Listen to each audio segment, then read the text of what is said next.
देश का आम बजट पेश होने वाला है। सरकार साल भर से कितना कमाएगी और कितना खर्च करेगी, बजट में इससे जुड़ी सारी जानकारी होती है। लेकिन वित्त मंत्री के बजट भाषण में कई ऐसे शब्दों का इस्तेमाल होता है जिन्हें समझ पाना मुश्किल है। आज तक एक्सप्लेन में आज हम आपको वो सभी शब्द आसान भाषा में समझाएंगे जिससे आप बजट को अच्छी तरह से समझ सकेंगे। सबसे पहले आपको बताते हैं कितने तरह के होते हैं बजट। बजट बेसिकली 3 टाइप के होते हैं। बैलेंस बजट, इसमें सरकार की कमाई और खर्च बराबर होता है। सरप्लस बजट, इसमें सरकार की कमाई खर्च से ज्यादा होती है। डेफिसिट बजट, इसमें सरकार की कमाई खर्च से कम होती है। अब पहला शब्द है फाइनेंस बिल या वित्त विधेयक।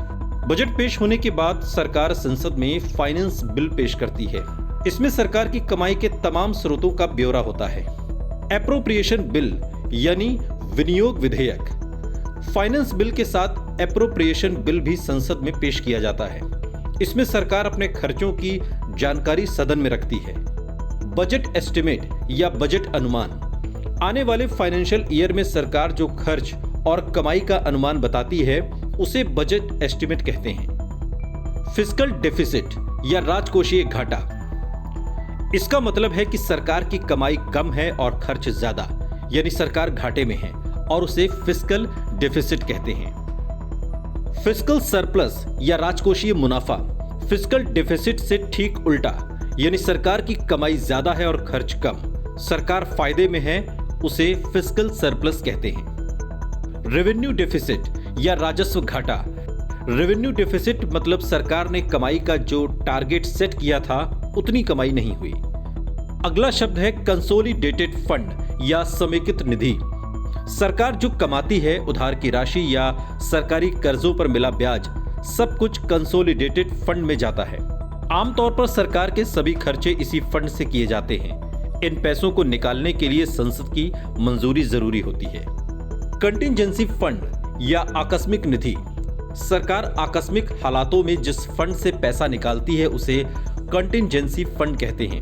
इसे निकालने के लिए संसद की मंजूरी की जरूरत नहीं होती। इसमें से जितनी रकम निकाली जाती है उसे बाद में कंसोलिडेटेड फंड में से लौटाना भी होता है।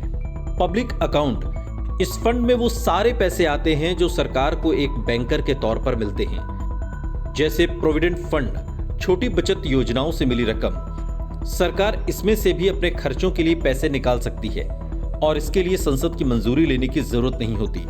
लेकिन यहाँ ध्यान रखने वाली बात यह है कि ये पैसा सरकार का नहीं होता, इसे उसके इन्वेस्टर को लौटाना होता है।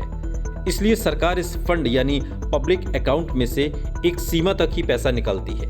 इसके बाद बताते हैं रेवेन्यू एक्सपेंडिचर या राजस्व व्यय। देश चलाने के लिए सरकार को जिस खर्च की जरूरत होती है उसे रेवेन्यू एक्सपेंडिचर कहते हैं। ये खर्च कर्मचारियों की सैलरी, मंत्रालयों और विभागों की बिजली, पानी का बिल आदि, सब्सिडी देने, सैलरी देने, राज्य सरकारों को ग्रांट देने में होता है। कैपिटल एक्सपेंडिचर या पूंजीगत व्यय। कैपिटल एक्सपेंडिचर यानी ऐसा खर्च जिससे भविष्य में सरकार की कमाई होती है। इसका इस्तेमाल संपत्तियां या इक्विपमेंट्स खरीदने के लिए किया जाता है। डिसइन्वेस्टमेंट, जब सरकार सरकारी कंपनियों की कुछ हिस्सेदारी बेचकर कमाई करती है तो उसे डिसइन्वेस्टमेंट कहते हैं। अब बात उसकी जिसका इंतजार आम आदमी को बजट भाषण में सबसे ज्यादा रहता है, टैक्स यानी कर। पहले आपको बताते हैं डायरेक्ट टैक्स, वो टैक्स जो सरकार आम आदमी से डायरेक्ट लेती है, जैसे income tax, corporate tax. Indirect tax यानी वो टैक्स जो आपसे इनडायरेक्टली लिया जाता है, जैसे excise duty, custom duty. Income tax वो टैक्स जो आपकी कमाई पर लगता है। अगर आपने कोई इन्वेस्टमेंट किया है और उस पर ब्याज मिल रहा है तो उस पर भी इनकम टैक्स देना होता है।